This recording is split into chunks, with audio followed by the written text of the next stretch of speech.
رمضان آتا ہے تو تراویح پہ مناظرے شروع ہو جاتے ہیں۔ میں ایسے ہی یوٹیوب دیکھ رہا تھا تو وہ ایک سامنے آیا 20 تراویح پڑھنے والوں کو چیلنج۔ بھائی اللہ کے واسطے یہ چیلنج اپنے پاس رکھو۔ حضرت عمر رضی اللہ تعالیٰ عنہ نے 8 تراویح کا بھی حکم دیا ہے، صحیح حدیث ہے، اور آپ نے 20 تراویح کا 3 وتر کے ساتھ حکم دیا ہے، صحیح حدیث ہے۔ کوئی اس پہ عمل کر لیتا ہے، کوئی اس پہ عمل کر لیتا ہے، دونوں ٹھیک ہیں۔ باقی یہ نوافل ہیں تو 20 پڑھو، 40 پڑھو۔ اہل مدینہ 40 پڑھتے تھے۔ یہ تراویح کا لفظ کہاں سے آیا کہ اہل مکہ 4 رکعت پڑھتے تھے، پھر 1 طواف کرتے تھے۔ ترویحہ کہتے ہیں تھوڑی دیر کے آرام کو، پھر 4 رکعت پڑھ کے اور 1 طواف کرتے تھے۔ تو اس طرح ان کو تھوڑا آرام بھی ہو جاتا تھا، پھر آگے شروع ہو جاتے تھے۔ مدینے والوں کو پتہ چلا کہ مکے والے تو ہر 4 تراویح کے بعد طواف کرتے ہیں، تو ہم کیا کریں؟ انہوں نے 40 رکعت پڑھنے شروع کر دی۔ تو اس پہ لوگوں کو تشویش میں نہ ڈالیں۔ 20 پڑھ رہا ہے وہ بھی ٹھیک کر رہا ہے، جو 8 پڑھ رہا ہے وہ بھی ٹھیک کر رہا ہے، جو 40 پڑھ رہا ہے وہ بھی ٹھیک کر رہا ہے۔ یہ قیام اللیل ہے۔ اللہ تعالیٰ کے نبی نے 3 دن صرف کیا، اس کے بعد نہیں کیا، اور ہم تو سب پورا مہینہ کرتے ہیں۔ اس کو حضرت عمر رضی اللہ تعالیٰ عنہ نے جاری فرمایا، اور دونوں صحیح روایات ہیں، 8 کی بھی 3 رکعت 11، اور 20 کی بھی اور 3 رکعت وتر۔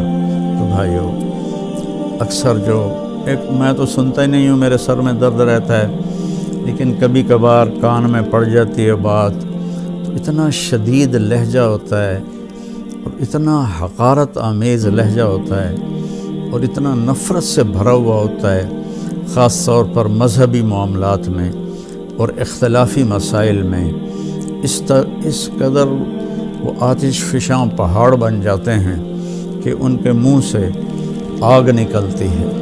قرآن ماشاءاللہ پوری امت سنتی ہے، اور صدیوں سے امت جمع ہے 20 تراویح پر۔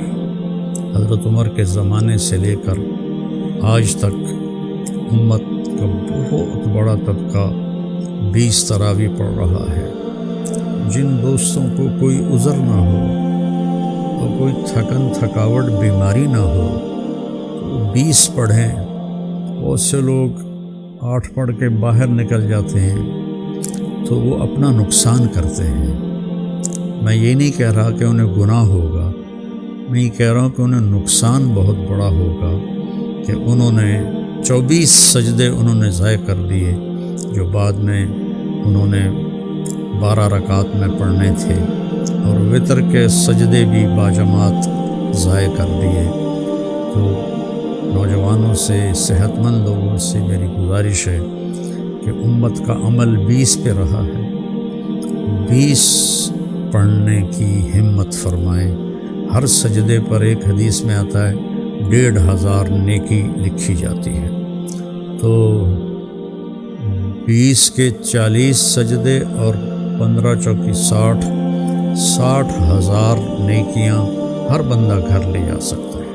کسی کو عذر ہے، معذوری ہے، وہ 8 پڑھ لے، 10 پڑھ لے، تو وہ کوئی اس میں گناہ نہیں ہے اللہ تعالیٰ، لیکن جتنی مشقت اٹھائیں گے اتنا ہی اللہ ہم پہ راضی ہوگا۔ کثرت سے تلاوت کریں قرآن کی۔ بخاری شریف کی روایت ہے، کانا رسول اللہ صلی اللہ علیہ وسلم اجود الناس، اللہ کے نبی سب سے زیادہ سخی تھے۔